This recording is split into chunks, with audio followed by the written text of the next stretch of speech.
Folks, we have a real treat for you tonight. And I just got to admit, I'm already nervous. Like I said, I just saw the pictures in the background and I am terrified already, but we'll give it a shot.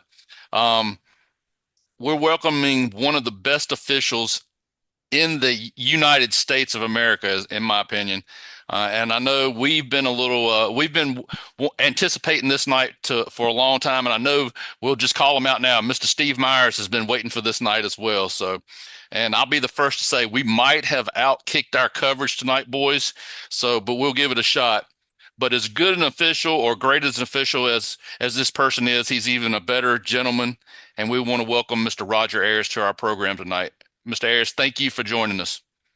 Thanks for having me. If you keep saying all those nice comments, I'll just talk all night. So thank you. Well, they're all true. I do that much in my line of work. Trust me. Listen. I walk in the door. I'm actually in Jacksonville with Gregory tonight, and I walk in the door, and I said, "Oh my God, he's on our program tonight." And Gregory's sitting here watching YouTube and all kinds of videos and everything that you've done on social media with all these clinics and camps and stuff. And I was like, I'm way out of my league tonight. So we'll give it a shot anyway, Mr. Ayers. Just do the best you can, pal. No pressure. Well, I'll take the first question here, Mr. Ayers. So I know you're from Roanoke, like we talked about from Southern Virginia. I didn't want to talk about how you got started into your career as a referee, but as I understand it, you went to Patrick Henry High School, tried out for JV, didn't make it. But tell me why you stayed around basketball, the game of basketball, as it didn't really work out for you. But how did that career start for you?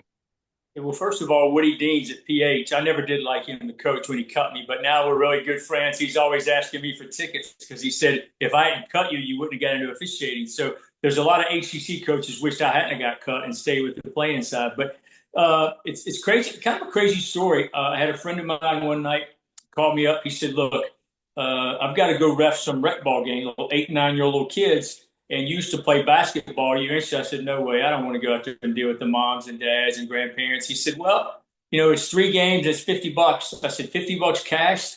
He said, yeah. I said, I'm in. So I went and tried it and loved it. I'm like, I could do this.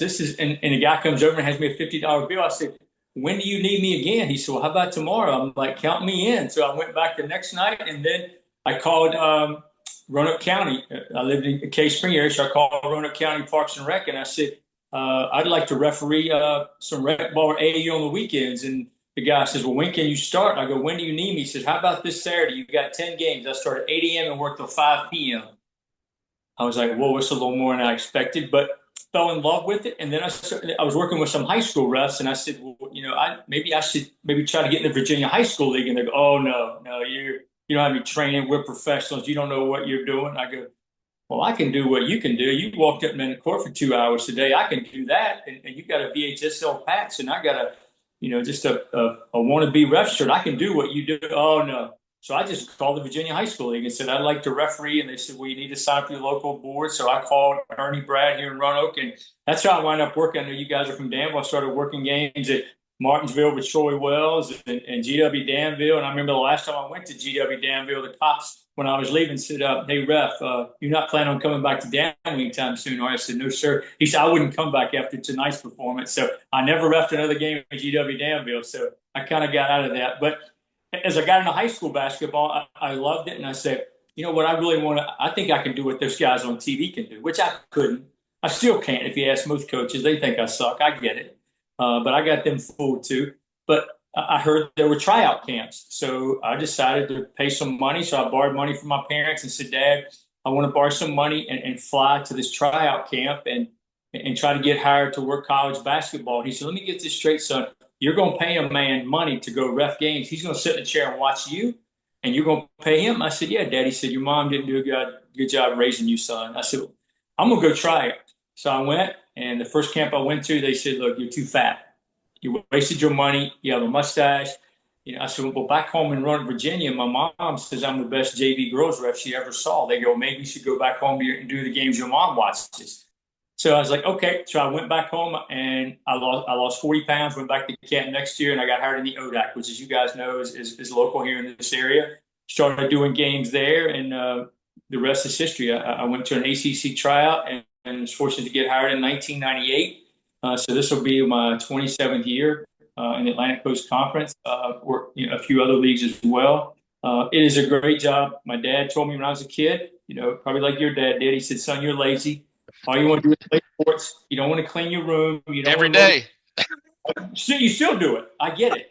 But all you want to do is dribble basketball. You don't want to do anything to do with helping your mom run out. You better find you a job. You work 2 hours a night for 5 months and get 7 months of vacation. I found it, and I'm gonna keep it. So I'm gonna keep running with it. I've been fooling them now for 27 years. I'm gonna keep rolling for a little while longer. Then I'm gonna start doing podcasts with you guys where the real money's at. Here we go. Here we go. Listen, I got to go back a step further. The way I kind of understood this thing about Patrick Henry, of the JV team, was you tried out and then you come home and gave the bad news. I understand you was in the car on the way to Food World for some reason.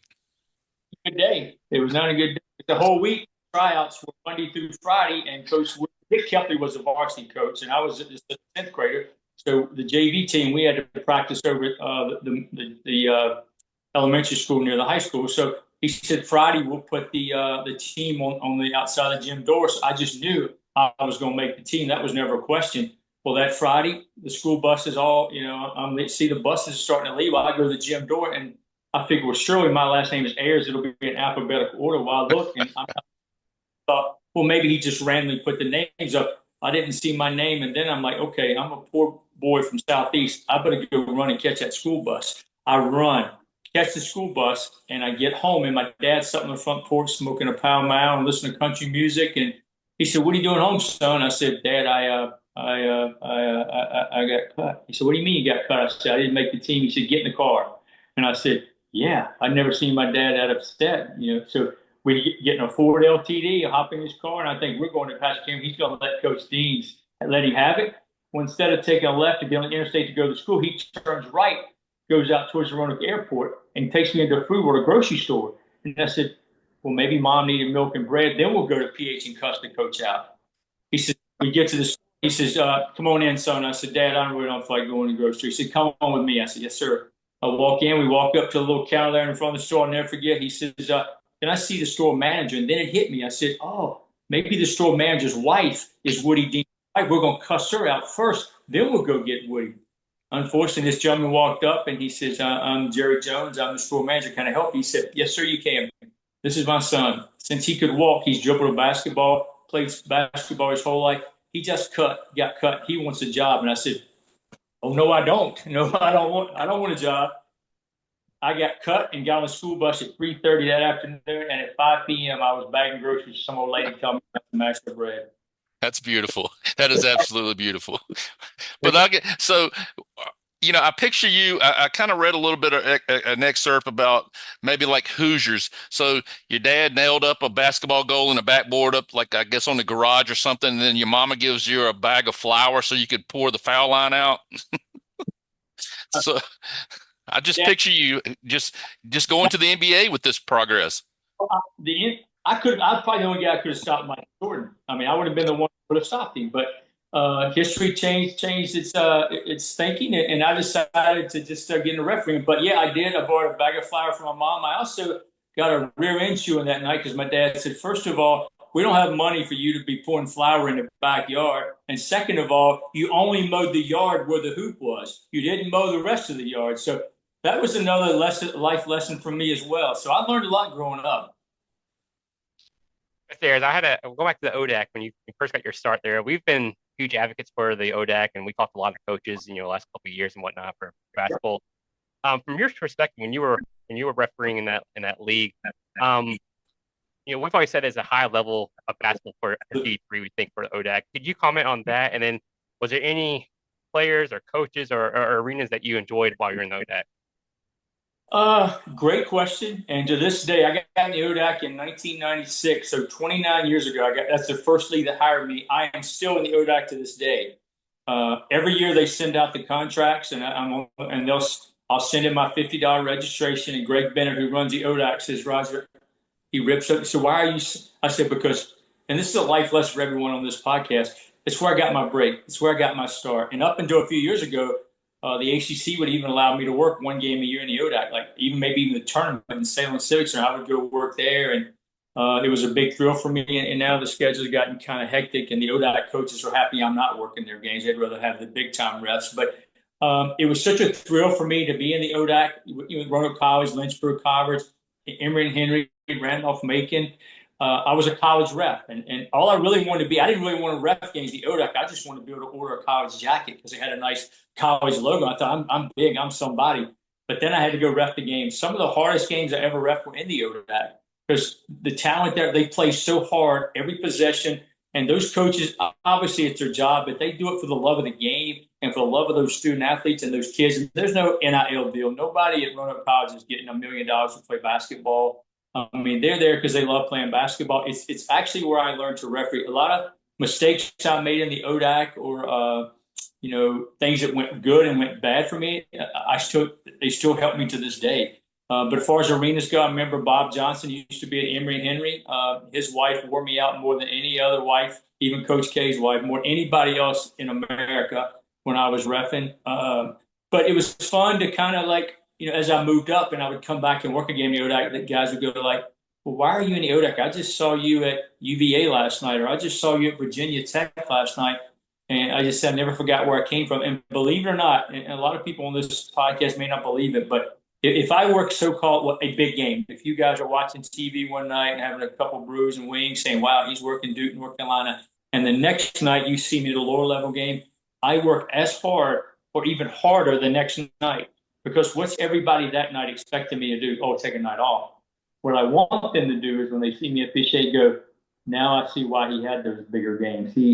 I never take a night off. Every game is important to something. When you turn the scoreboard on in any arena, nobody cares about what you did last night or what you're doing tomorrow. That's the biggest game. Even I used to coach my little girls' t-ball and softball games, and I told the umpires, this is the biggest game in the world. This is Game 7 of the World Series. Because to those little girls and those parents, as you know, you played. When you play, you don't care about what the umpire or ref did last night. It doesn't matter to you. It doesn't affect you.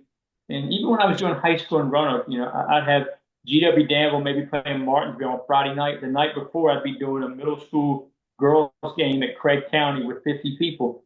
I worked just as hard there. So that's one of the things that's helped me move up is to realize that every game is important to someone, and I never take a night off. And even now, refereeing, people say, man, I came to watch you for the first time. I thought you sucked on TV. You do suck. But after seeing you live, I do see a different side of you. So they use some other four-letter words, but I won't use.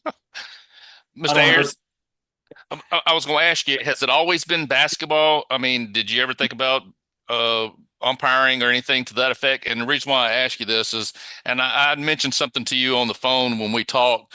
I have some really close friends, Richard Haymore, who used to referee in the Sun Belt, and then Ralph South, who did a lot of ACC women's games. And I used to go take Ralph to Charlottesville quite a bit when he was refereeing. But the words or the verbiage they used to me was, Greg, if you're totally interested in being an umpire and moving up and making it to the major leagues, okay, but we recommend do not ever get into a sport that does not have a clock. So I didn't know if you had heard anything at all going through the years or what.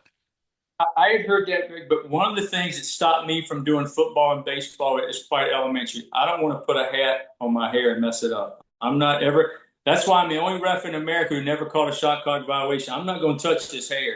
Now, you and I might work again, Greg. I'll hit the whistle and say, Greg, you touch your head. It ain't going to hurt your hair, but I'm not touching my hair. So that's why I only do basketball. If they told me I had to wear a hat and do basketball, I'd retire tonight because Paul Mitchell gives me a lot of money to use their hair products. Well, while we're on that subject, I'm glad you mentioned that because I see your pictures and I see you on TV. So how did we arrive at this hairstyle? My dad, he slicked his back and he thought he was Elvis Presley or Conway Twitty or somebody. And when I was younger, I thought, what's he doing? But as I got older, I said, well, I'll slick it back. And then the fans started giving me a hard time about it, saying, you got a hair out of place, and I'll mess with them. I'll touch the side of it or something.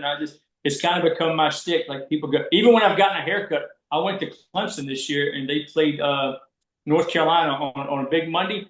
And the fan, this lady in the front row was always there. She said, Mr. Ayers, I like your new haircut. And I said, well, thank you. I mean, I'm glad someone noticed. But it's just kind of my partners give me a hard time all the time about slicking the hair back, but like right now it's cut kind of short. But come September, October, it'll start to grow a little bit. So people stop me all the time in the airports. Go, you're the rep, and it's not because it's just cut the hair and slick it back. Most of the time they stop me and say you missed another call last. Listen, I want to ask you about I guess a sentence or line that you've used, and I just want to find out just how important this line is to you or has been to you for your career. And I think it goes something along the lines of, I'll go get something to eat and I'll come back later. Do you remember that?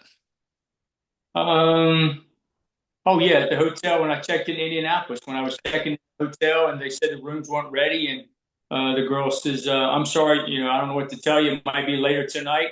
And I was like, "It's okay, I understand. I'll just go grab some lunch and come back later." And when I went to walk away, she said, "Mr. Ayers, your room is now ready." And I thought, well, they do things quicker here in Indianapolis than they do in Dan. What it was on the first test of being in the ACC is like, how do you treat people when no one's watching? Like I tell my daughter, she's 25 now, and I tell her all the time, you never know who's watching you in life, and that person that you may want to cuss out or shoot the finger at a stoplight. It'd be real embarrassing tomorrow morning. We're doing this on a Sunday night. Tomorrow morning, to be going to a job interview, and I'm at a stoplight, and I shoot a finger to the guy sitting beside me at the stoplight, and then go 2 more blocks and walk in the interview, and it happens to be him. I got no chance. I try to be a good person 24/7. I make mistakes. I'm human. But I treat players, coaches, whether it's the ushers at the game, the security, they always say, Mr. Ayers, you're so nice to us. You're the only one who speaks to us. We're nobodies. I go, you absolutely are somebody. I appreciate what you do. I'm the nobody here. I'm the one 20,000 people hate. Nobody's booing you. So, but I'm very blessed to get to do it. As I said, I was actually born in Lynchburg, not far from you guys, Lynchburg General Hospital, and lived 2 years in Evington, Virginia, which is a metropolis near Danville, as you probably know, Alta Vista, Evington. So I don't like to brag about my heritage, how rich I was, but my uncles cut pulpwood for a living, and I saw them cutting wood, and I went, that's too hard to work for me, so I'm getting out of Lynchburg, Danville area, and I'm going to get me to Roanoke and grow me some hair and slick it back and referee. So that's kind of what I did.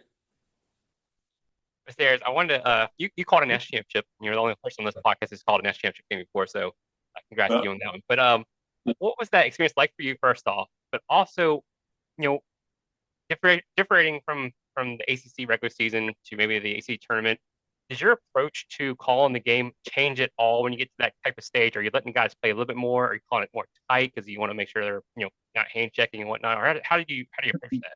Mr. Ayers, hold on before you answer this. And there is a method to his madness right now, okay? Because don't fall into the trap. He's trying to get you into this Florida Gator trap, okay? Be careful. I'm just warning you now, okay? Oh, I know. I would not doubt it. But this year in the Final Four, I did Florida Auburn. I won't say who won, but I guess last year it was my first national. I have done 7 Final Fours, but last year was the first national championship, and it happened to be UConn and Purdue. Purdue had Zach Edey, and UConn was loaded. Hurley and his whole team, and it was the matchup I think America wanted to see. But ironically, I treat it like every other. Obviously, I know it's different. You walk out, there's 75,000 people. I know what's at stake. I know it's a national championship. But what I've kind of learned officiating, when you go out to a referee and you start trying to change things, you start trying to do things different than you normally do, or you start trying to referee different, or calling the game different, or calling what you normally don't call, or letting go of what you normally don't call. Fans don't believe this, but the majority, a foul is a foul, and whether it's a foul in the first minute or the last minute, I don't. I pride myself on calling the game, but I could care less who the home team is, who the visiting team is, who's supposed to win, who's not supposed to win. The team is 0-20, and the other team's 20-0. I don't care. I rep the game. I don't look at the name on the front of the jerseys. And when you go out and work a Final Four national championship game, that game is important to both teams. And to be a referee at that level, you're blessed, because the NCAA tournament starts. I don't know if you know how the process works, but on Selection Sunday, when everybody's sitting home watching who's going to get in the tournament, who's not, so are we. We have no idea. On that Sunday night at 9 p.m., the bracket comes out at 6. We don't know till 9 p.m., and the NCAA sends an email to 100 refs. There's thousands of refs across the country. They select 100 to work that first weekend. There's 96, and then there's 4 alternates. Well, after that first round, then you're down to 56 refs. and they decide after your game if you're going to work a second round game. After you work that game, that Sunday night, everybody goes home. The teams, the winning team, everybody leaves. On Monday, the NCAA decides who's going to work the Sweet 16 and Elite Eight. They pick 36 refs. So now you're down from 100 that started last week. Now you're down to 36. So your chances are dwindling. So in the once you get to Elite Eight and Sweet 16, you work one game only, whether you work the Sweet 16 or Elite Eight. And then Sunday, that's the final 14 are set. And then Monday at 4 o'clock, you either get an email saying thanks for your hard work, your season is over, or congratulations, you're going to the Final Four. And that's when they pick 9 guys. So just to be in a conversation with those other 8 guys is tremendous. I work with a lot of great refs that make me look a lot better than I am. They carry me a lot of nights, and I just ride their coattail, and I just keep fooling them, and I offer them my hair gel anytime they want it. But some take it, some don't. But it's a great job, and to get to go out there and thinking about when you started at rec ball, or even working at GW Danville, or working any ODAC or Patrick Henry, just to get to go out there, it is a huge thrill, and they actually pay you a little bit of money to do it. So My second part of that, you called a great game for that semifinal. I would say, Auburn was hacking Florida all night. They should have fouled. The whole team should have fouled out. But anyways, going to the national championship game. The reason why I asked this is because it seemed like the first half at the championship game, if you watched it, it was very physical between Florida and Houston. Not a lot of fouls called. I think it was like only like 4. I think I read or something like that. 4 fouls called the first half or something like that. Second half totally different. When you go into a game like that at halftime, are the referees talking to each other like, hey, this is how we thought the first half went? Well, maybe we call it a little bit tighter in the second half. And it seemed like the game actually flowed a little bit better in the second half, and there's also more scoring and whatnot. So I want to get your thoughts on that too.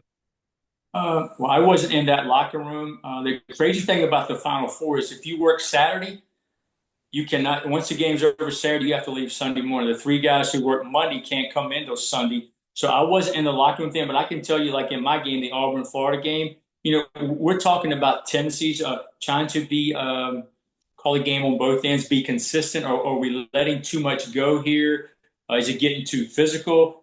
Anything you may have spotted something I haven't spotted. It's a great. We have in NCAA tournament, we have 20 minutes to talk. So spend about 15 minutes going over what we could have done better. Now in the national championship game, the NCAA felt like that was the three best refs in America this year. So those 3 could certainly handle the game.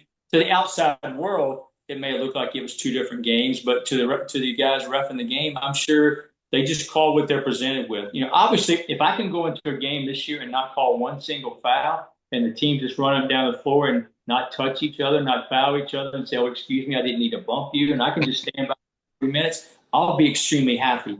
That doesn't always happen, and my guess is in the national championship game, players, coaches, that rear end gets a little bit tighter because they know you're 20 minutes away from your season being over. You don't have another game in 2 days we can bounce back. Or that last 20 minutes, Katie Boilador, I'll hold part. We have to win the game. And sometimes maybe you're going to be more physical, or you have more fouls to give now because, as you said in the first half, they only committed 4 fouls. That means no one's in foul trouble.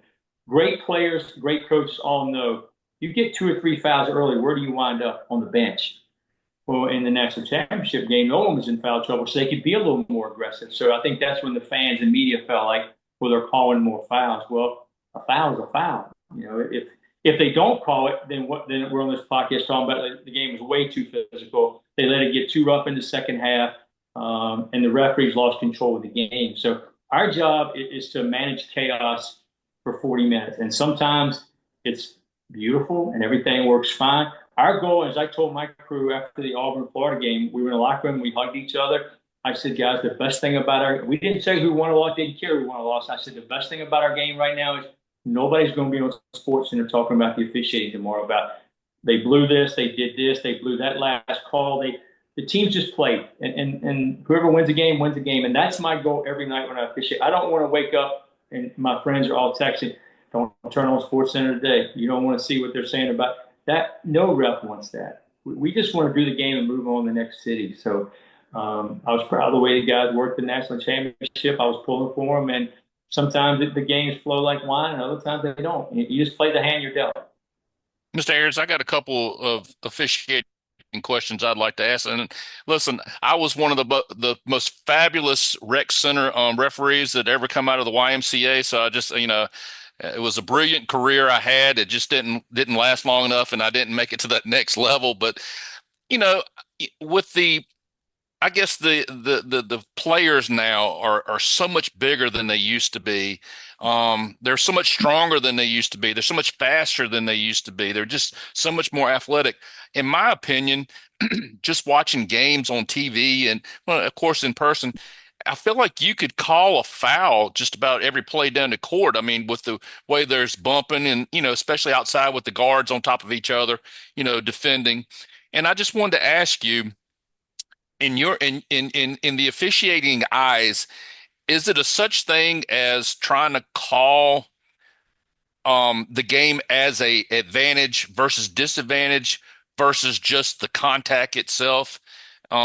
Because like I said, I feel like you could call a foul just about any time, and it just doesn't make a sense to if a guy pulls a rebound and if a guy is on his back some, why call that? And I'm just kind of figure out, is that the way the officiating goes nowadays, or is there more to it?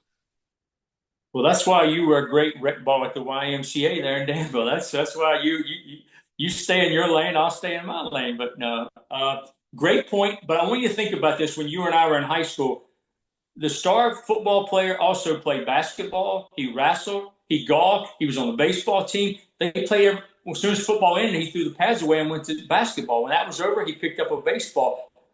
The top players, I can assure you right now, Cooper Flagg never had a football helmet on. He ain't played base. Those players, the top players in the country now, they're basketball 24/7. The AU, the stuff in the summer, all they do is basketball. If their goal is to go to the NBA, very few NBA players. Once in a while, you'll see a Russell Wilson or somebody that's played football. The majority of great NBA players, their whole life has been basketball. And the reason basketball has become so good, so competitive, is because those players now, they take care of their bodies more. They are faster. They're in the gym specific to lifting weights for basketball for the grind instead of lifting weights to be a 300-pound lineman in college football. They're lifting weights to protect their body for basketball. The thing with me in the game is the speed, how quick those players are, and you have to make split-second decisions. The one thing I love about football games and referees is because they can throw a flag and huddle up and then say there is no penalty, no flag on the play. Greg, you and I go work game, blow the whistle. We can't go say, you know what, let's just talk, let's just change this. No whistle. We just messed up. We can't do that. We're stuck. So one of the other things that changed a lot for me in 25 years, there used to be no instant replay. Now it's constant. If I make a mistake, you guys know at home before I even report the foul, they've already showed it 10 times.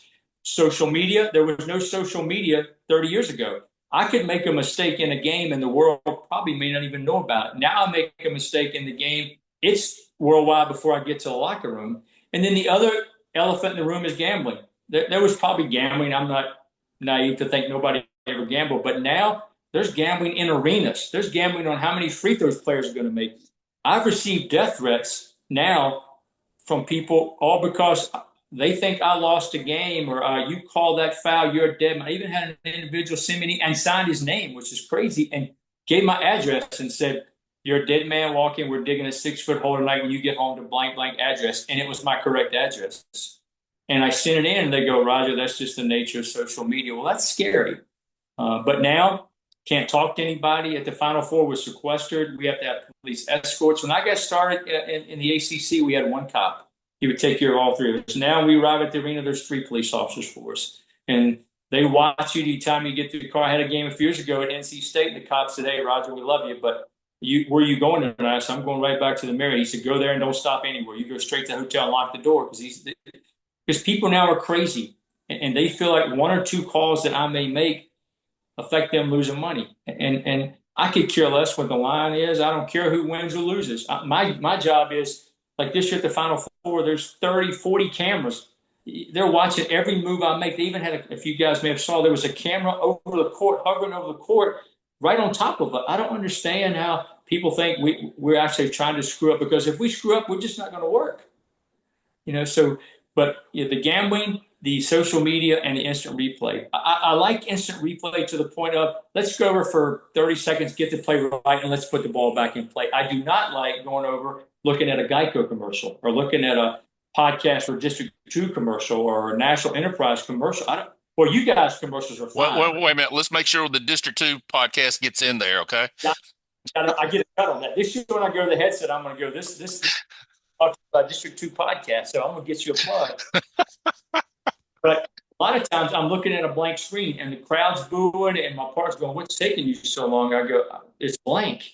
And the Jumbotron is showing the replay. Well, I can't look up at the Jumbotron and make a decision. So that's changed a lot. And this year, new rule is the coaches can challenge one call a game. So now they're going to get to challenge a call that we make on the floor. And it's just going to, yeah, I know they're trying to make the game better, but it is a hard job. The best referees in America are the ones in the stands. The parents, the media, those people that sit there, they've worked perfect games every night. If I ever work a perfect game, I'm going to call you up, Greg, and say, "I want to do a podcast on the Bahamas. I'll be drinking out of a straw drink and relaxing, saying, I want to tell you how I did it." But Well, there's no, you can go with me. yeah, well, that's what I was going to say. I think we ought to do that from the Bahamas together, if you don't Do it, mind. to do it live and have some guest coaches on, which other thing I want to complain about the YouTube clowns here before we get off is I went back and watched some of your podcasts. Steve Meyer sent me some. He's like, just players, media. Finally, you get to a referee. I'm like, my God, I don't know these guys, but no, just kidding. Officiating's been good to me. Be from Southwest Virginia and get to do what I do because a lot of people said one of the first camps I went to, they said, "Where are you from?" I said, "Roanoke, Virginia." They said, "Oh, Roanoke Rapids. We're familiar. That's in North Carolina." I go, "They didn't even know where I was from." So, and people said I couldn't make it. And I'm like, okay, just keep saying that. Now they're the same ones who call wanting tickets. Well, let me go back one step, okay? Because I had these officiating questions kind of lined up, and I couldn't figure out which one I wanted to ask first. But do you feel like the job of the officials are to control the game or basically call everything they see? And I'm trying to get to a specific point where let's just say you and Eads are working a game together, and you're out in the sea and he's underneath, and you think a foul has taken place in his area, I guess you want to say, wherever he's at. And do you feel like that's your job to call what you see, or do you feel like that's his job to see what to call? Our job is to manage games, is to manage chaos. And we have areas of responsibility. There's three of us on the court, which when I first started, there was only two of us. And once I started doing three, I'm like, I'm so happy there's three refs here. But if there's something obvious that everybody in the arena sees, somebody take someone's head off, maybe Mike was blocked out or maybe I was blocked out. And even now, I tell rookie refs, if I'm under the basket, and this is your first year in the ACC this year, Greg, and you see someone get their head knocked off, I want you to come blow the whistle in front of me, and I will be the first one to say, "Greg, thank you, great pickup," because I want the game to flow smooth. I don't want it to get to chaos because a lot of times when I was coming up, you were kind of scared to blow in some of the veteran refs. There was a Lenny Wirtz or a Dick Paparo or some of those big time refs, and you're like, "That's in his lap." I'm going, "Well, I'm going to look in the stands at a pretty woman or something. I ain't getting involved in that mess. He's right there." And those days have changed. Now referees want to get the plays right. And no, we don't want you blowing all over the court. And I tell obvious. If it's a betweener, it's kind of like ants and elephants is the way we describe it. If you see an ant 50 feet away, you might want to pass on that. But if you see an elephant 50 feet, everybody sees the elephant. Get rid of it. Take care of the elephant. But a lot of young refs, the hardest thing for refs to do is not so much the play calling part as because most people can, if you get to that level, you have pretty good judgment on what's a foul, what's not a foul. The hardest part, and I tell people, I speak on this a lot on these other podcasts that pay me a lot of money. The hardest part for referees is communication with coaches. If you can learn to talk, when I first started, people said, "Roger, you got to learn to talk to those coaches." I didn't know what to say because I'd see them on TV and I'd look kind of like you were on this podcast, which I get it. You were intimidated by me, my size and my gun. I get it. It happens a lot. But the first time I saw Coach K, I wanted to ask for an autograph. Or you see, Roy Williams, those are, Mike Young of Virginia Tech. These guys are Danny Hurley. They're Bill Self. They're bigger than life. And on their campuses, they're bigger than life. When you walk out there, now you're in charge. You're the authority figure. So you have to learn to talk to them. And that's the one thing we're weak on with younger officials. They don't know what to say. They all think they do.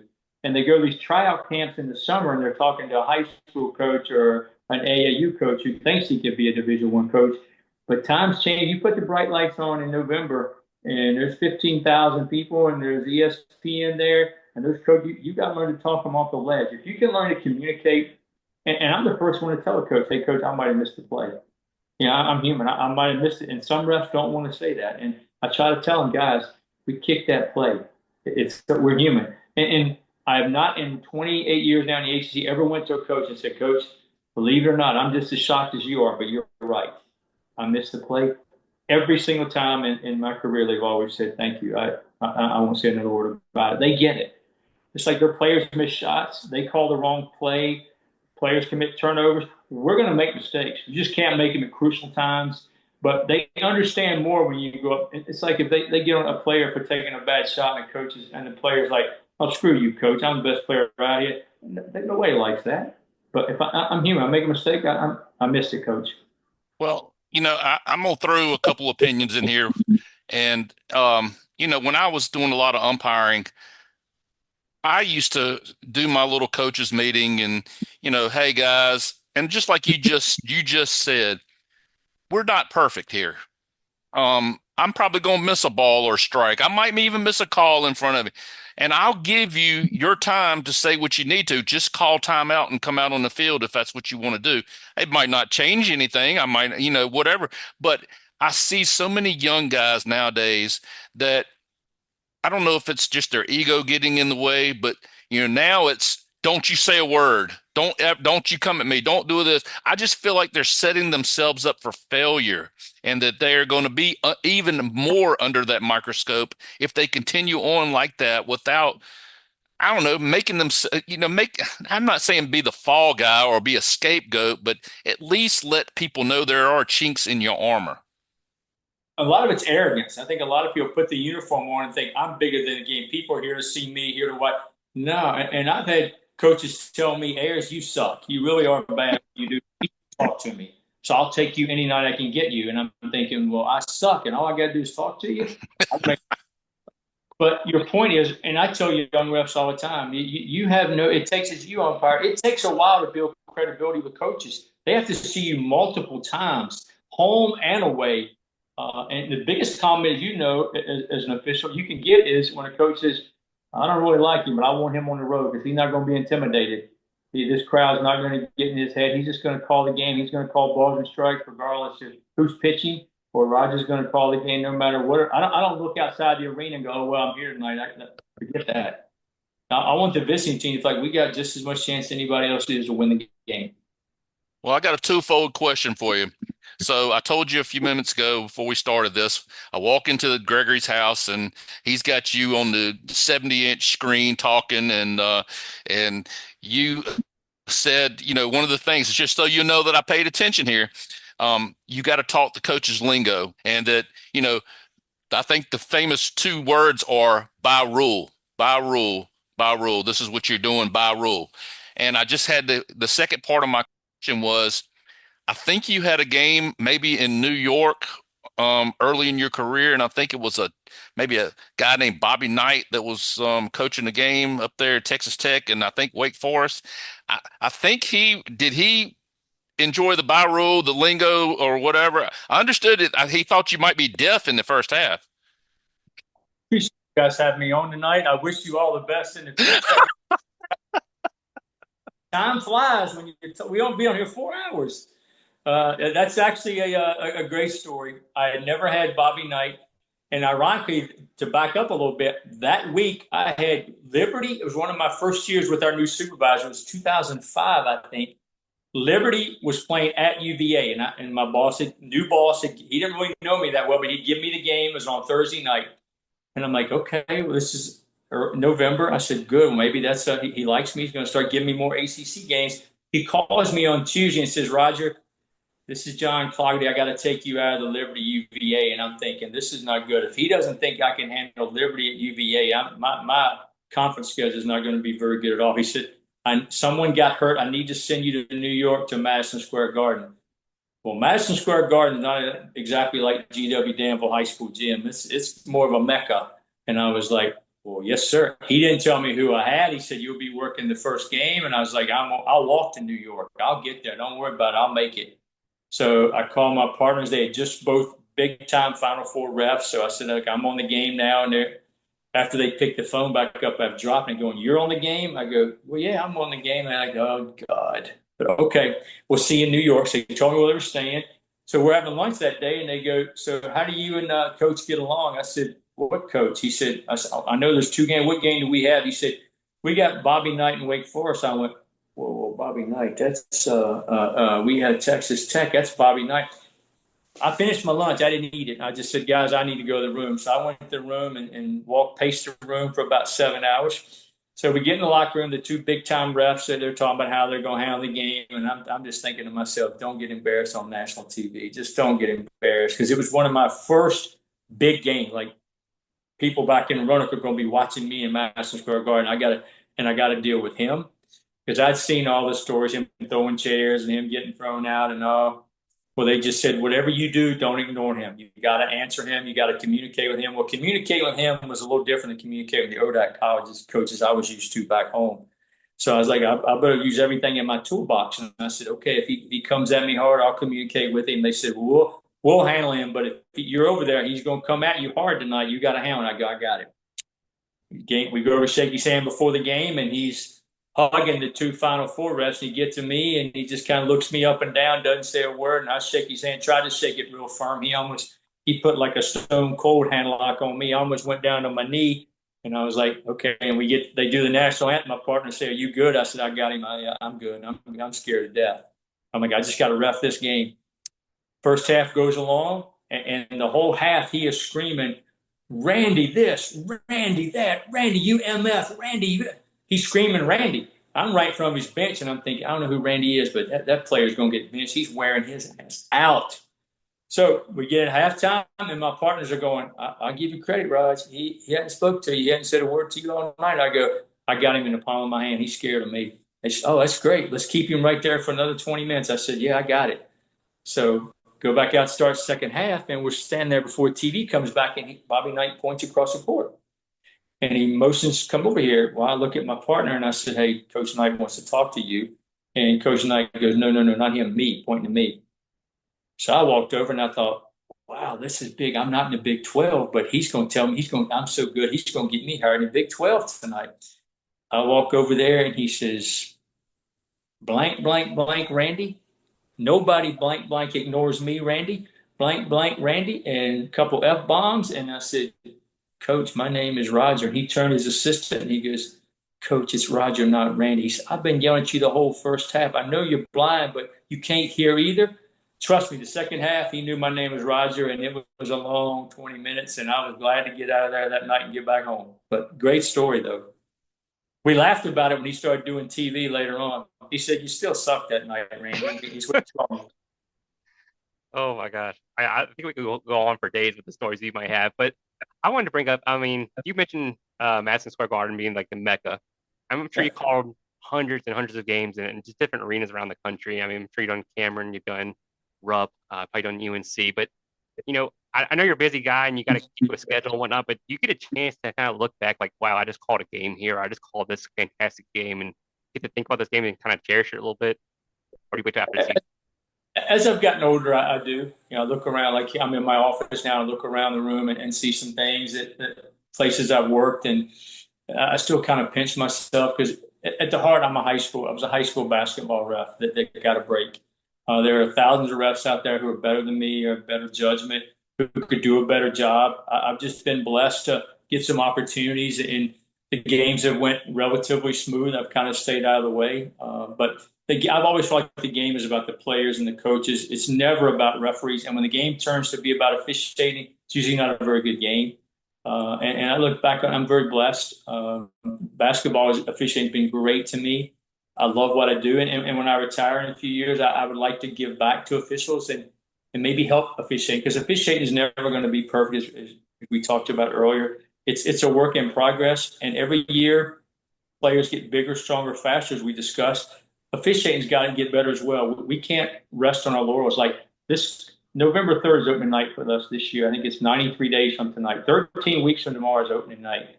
Well, I can't rest on I can't go into that opening night game and say, hey guys, I did Auburn, Florida, Final Four. I'm big time. Did you see me on TV? Nobody cares. Actually, August 1st is when it's ironic we're doing this. August 1st is I start back doing the rules. So I spend an hour and a half every day from now till season starts studying rules. But nobody cares what I did last year.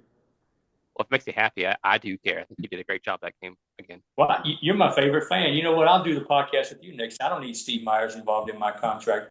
Wait. Hold on. I was just getting ready to tell you that I appreciated the job you did at the semifinals, and I think it's right over top of your shoulder there back in 2022. Um, I Oh think it's yeah. the other way, that one. I think it's yeah. So I think you sent somebody, and I don't make no bones about it. I'm a Carolina guy through and through, so I don't make any bones about it. But I believe that night somebody wound up going into retirement. I think he was at a little school over in Durham, North Carolina. I think he was. But anyway, I did notice something that in some of the excerpts that you actually had to call a technical foul on Coach K one year, and he was able to frame that picture and send it to you and say one of the best, Roger Ayers. And I thought that was very classy of him. Very class. When I first started, he was rough on me, as deservedly so. There'd be a foul on the other end of the floor, and he would yell at me, just testing me. I've seen him in games now since he's retired. And I said, I appreciate you being so hard on me. He said, well, you weren't very good then. You're not very good now. But I learned to realize you're about as good as we're going to get for a while. So I had to put up with you. So, but that was a class thing. I'll tell you a quick story about the technical foul. Very rare did he ever get a technical foul. It was rare. He knew what the line was, and this unfortunately was an ACC tournament, which meant every team was there, every coach was there, every AD was there, every president was there, all the media was there. So the game's going along, and he got a little too excited. He kept pushing and pushing and pushing, and before I realized it, and didn't forgot I wasn't in Danville, Virginia. I didn't realize I was in the ACC tournament. In the middle of the floor, my whistle just went off, and I turned and called technical foul. So that brought the house down. Half the side was loving me, the other half was hating me. So he had some things to say. The game ends. I go to the locker room, and my two partners they're like shocked. They don't even want to look at me because in the tournament, how it's based is if you do well in this game, you may advance to the next round. So they were kind of pit. They're like, we're done. We're not moving on. You just T Coach K. We're done. And I'm thinking, our boss walks in. He looks like he just seen a ghost, and I'm like, this isn't good because he had been dealing with the commissioner and the supervisor and all this other stuff. And I looked down at my phone. I had over 100 texts and one missed call. And the missed call said, Dad. Well, my dad never called me unless he needed a pack of Pound Miles. He never called. And he knew where I was at because he had been watching the game. So I said, hey, guys, I got to go see what my dad needs. So I go in the bathroom stall at the Coliseum and listen to the voicemail. And it says, call me ASAP. Well, I'm thinking the worst now. Something's happened. So I called. I said, hey, Dad, what's wrong? He said, why are you whispering? I said, Dad, I'm about to go into a post-game briefing. I'm about to get my rear end shoot out. He goes, well, when are you coming home? I said, Dad, are you sick? I can come home tonight. He goes, son, when do you come home? I said, well, if I make it and work the finals, I'll be home Sunday morning. He goes, when do you land? I said, around 11. Why? He said, you know where the Home Depot is out to Roanoke Airport. And I go, yeah, Dad, what's the point of that? He says, I want you to do me a favor. I said, what? He said, I want you to go there when you land and buy you a nice mower. Get a John Deere. Get one of them nice mowers and get you a nice weed eater, a blower. Don't get electric. Get the gas-powered blower. I said, Dad, I don't have time to talk about your yard. He said, no, this is for you, son. You just heed God on national. Your career is over, so you better open a lawn care business. So I hung up on my dad, but that's the backstory to that. My dad, until he died, used to give me a hard time about it. It's beautiful. I never did buy it. Last couple for me. I just wanted to. I think according to the Roger Ayers ref tracker on Twitter, you did a ton of games. I think you did 109 games or something like that. I think 2 years ago maybe. With that and every night kind of type of situation, what kind of fitness do you have to keep up with? Like I'm running around, every game. So what are you doing in the off season part of keeping yourself in a fit? And then how many pairs of shoes do you go through in a season? Well, usually I use 4 pair because but it's going to shock you with the jump. I like to look professional. I like to look the part. So I usually go through 3 or 4 pair of Nikes each season. But as far as I don't have an off season. Like 2 days after the Final Four this year, I came back home and I went to my gym, and there's an old man in there, is always there. He said, "What are you doing here, son?" I just watched you Saturday night. I go, "I want to go back next year." He said, "I don't understand that." I go, "Because I hear voices, I hear footsteps. Because behind me, there are hundreds of refs who are coming, and they want that opportunity, and I'm just trying to hold them off." So I go to the gym 6 days a week. The only day off is Sunday. That was one of the reasons I wanted to do this today. It's my one day off, but I start every day with a 2.5 mile walk, and it's a mountain. And then I end every day with a 2.5 mile walk. So that's 5 miles of walking every day. And then I spend 2 hours at my gym every day, except Sunday, just to keep my body in shape because it is a grind. If the average person knew what we did, like every single day, our contract says we have to take the first flight. So that's four. Usually we're getting up at 4 a.m., 4:30, getting the shuttle. You have to take the first flight because the longer you wait in the day, more things could happen with maintenance or weather. So if the first flight in the morning is canceled, you got other options to get there. So the hardest part of my job is traveling. And I had a camper this summer said, "Roger, what's your toughest call?" And I said, "Traveling." He goes, "Yeah, I struggle with the pivot foot too." I go, "No, no, no, I'm not talking about traveling during the basketball. Getting because if you're in Tallahassee, Florida, or Miami, Florida, and it's sunny in January, and tomorrow night you're in Syracuse or Boston, and there's a winter storm with 18 inches of snow, you got to get there. So that means maybe get me to Philly and have to take a train or whatever it is. So the hardest part, those games, I enjoy working. The happiest I am is when I get to the arena. Okay, I'm here, and then I can relax. But I get a lot of rest during. I always take the first flight. Sometimes I'm in the next city by 8 or 9 a.m. People say, "Well, he works too many games." Well, I have breakfast and I'm resting 6 or 7 hours, going napping. The average person is working all day and staying. And I get as much rest as possible. I can take a nap with anybody. Some people think I take a nap during the games. They think I'm not even paying attention, but you got to take care of your body year round because if your body lets you down in January, February, you're not. We're independent contractors. If I don't work, I don't get paid. We're paid per game. So if I tweak my knee or hamstring and call the ACC, they say, "Oh, that's a shame, Roger." But they're not going to cancel games because I hurt my hamstring. So I have to take care of my body in the offseason, building up for that. And as I've gotten older, it gets tougher. But I'm big in stretch. I do a lot of yoga now because there's a lot of females in there that try to help me with my downward dog and things. So I've learned to let them. There's a lot to officiate that happens off the court. So, but yeah, if you take care of your body, hopefully it'll take care of you during the season. Well, I can attest to this because when I made the phone call to you, you were actually walking your trail and you told me you'd get back to me. So I can attest to that. Look, Anytime you come and walk it with me, or come pick me up. I will. Listen, I wanted to ask you, have you seen any differences between working for Mr. Bearcat, Fred Bearcat, and then now Brian Kersey? Is there any major differences between the two? Not really, because Brian was a disciple of Fred Bearcat. Fred Bearcat had Brian Kersey. I've been through three supervisors: Fred Bearcat, and then John Clougherty, and then Brian Kersey. So it is an extremely hard job, and everybody loves them the first year or two they have the job. But as Brian and I talk a lot, and what referees care about is are you giving them games? But they have to deal with coaches, ADs, commissioners. I mean, there's people that watch what we do, and if you're not doing the job, and I've told Brian, I've told John Clougherty this when he had a job. If I'm not doing the job, tell me. The only way to get someone's attention is to start taking games from them. They will improve. If you got someone who's overweight on your staff and you keep giving them games, well, they're going to keep going to Golden Corral there and eating a buffet. They don't care. Drinking beers and eating wings. If you say, okay, you're getting a low weight, you can't keep up anymore, I'm going to give you the month of December off. I guarantee you, they're going to be drinking water tomorrow and walking trails because they know that's what they have to do. And if someone's kicking rules, you need to tell them, look, we're missing rules. Or if you're calling 100 technical fouls, you need to learn to communicate more. That's the things I want to, hopefully one day I can help officials more and train more, but be in shape, look the part, learn to communicate, be a good person, be a great listener. You don't have to always have the answer. Sometimes you're wrong, and sometimes, like I tell players all the time, hey, thanks for telling me that. I didn't realize that. I'll take a look at it. A lot of times they can give you information that can help.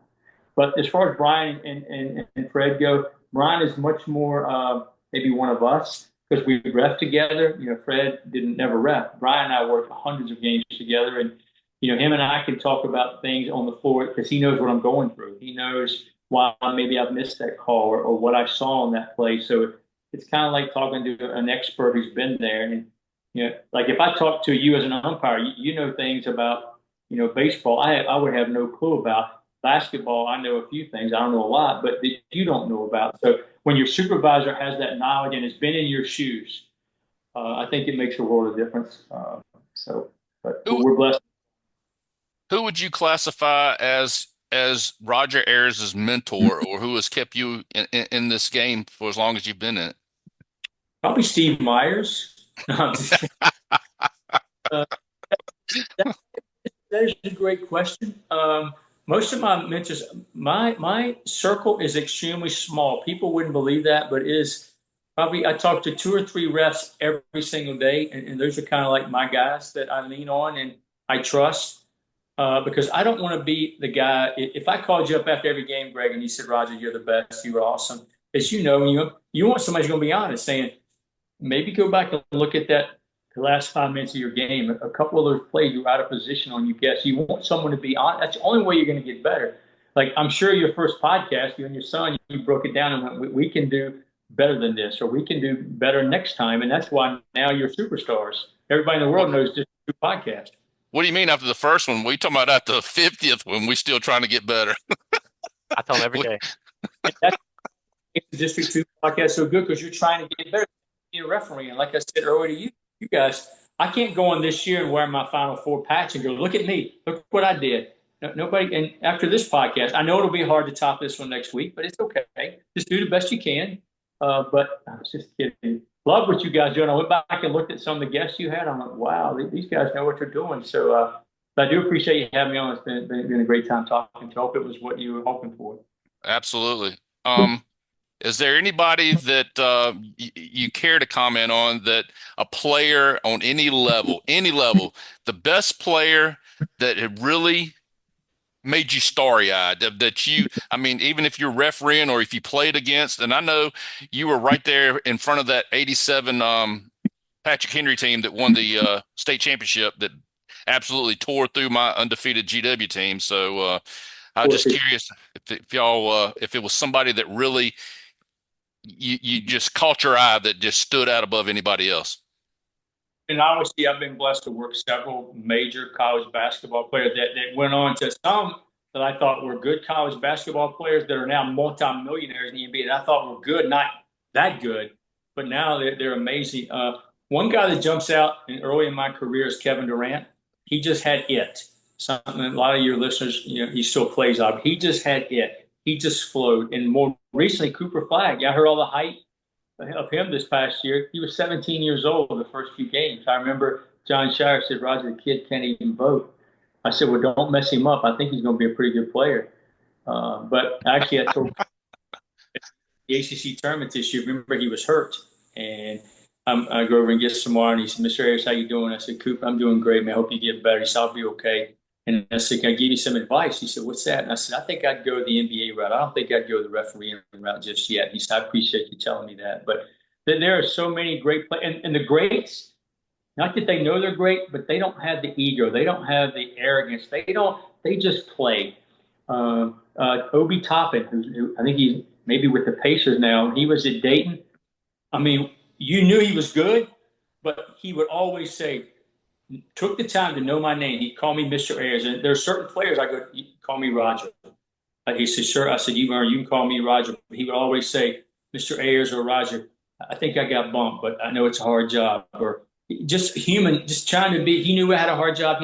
But guys like that stand out to me. And a lot of coaches I've got to meet over the years. And what you see on TV is not always what is real life. A lot of them I remember when Gary Williams, who used to coach at Maryland, Hall of Famer, went at a game at Maryland one year, and it's a blizzard outside, and he wore me out for 2 hours during the games, cussing, screaming, yelling. So when the bright lights are off and the game is over, me and my crew are leaving at the Comcast Center. He's coming out with his entourage, and he said, hey, Roger, hold up a second. I went, this isn't going to be good. He said, look, the Comcast is really bad. I'm going to have them take you guys to a hotel, and they'll get you to the airport in the morning. And I thought, Wow. I think he just lost the game, and I thought, you know what, that's class. That What a lot of times what you see on TV is, and so, even some officials, people say, "Well, Roger, that guy's arrogant, that guy's a jerk," and some are. I totally agree, but a lot of them are. Most of them are just trying to do the job and survive and try to get to the next game. But officiating's extremely hard. But after you've had all these coaches on and players and media, I'm glad you finally got around to us, and hopefully I don't hurt your ratings too bad. Well, I know we got to get you out of here, but my last question for you is this, and if you haven't thought about it, that's fine. I totally get it. You're a very busy guy. What does the future hold for Roger Ayers? Um, Great question. As I get older, I do think about it. People have asked me, do I want to get into management, get into the supervisor side of officiating? And that's a tough question because that would mean I can never ref again. Once you come off the floor, you can't come off the floor and then go back. So I love what I do. I would like to maybe, if and when I want to retire on my terms, not when somebody has to come to me and says, "Rod, you can't keep up anymore.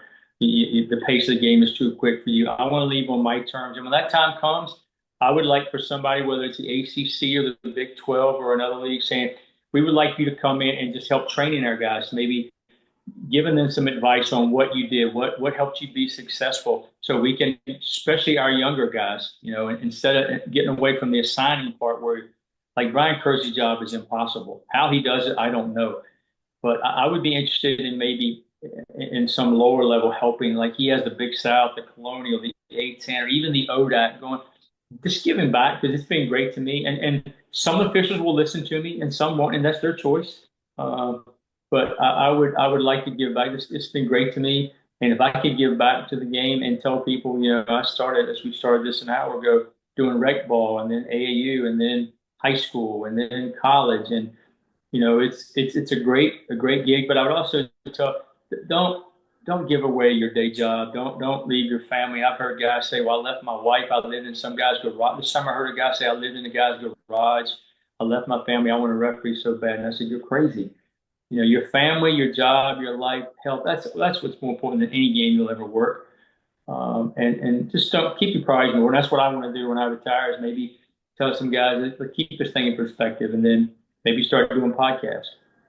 Well, Devin down in the bottom down there, he's been very quiet. He's said he couldn't get on because of his bad reception. But I figure I see he can't say anything while I'm talking, so I'm gonna go ahead and throw it out there. So we were going to propose to you Roger Ayers Day, where we want to do something where we can get out there and follow you to a game sometime and just put you on since you've been our guest.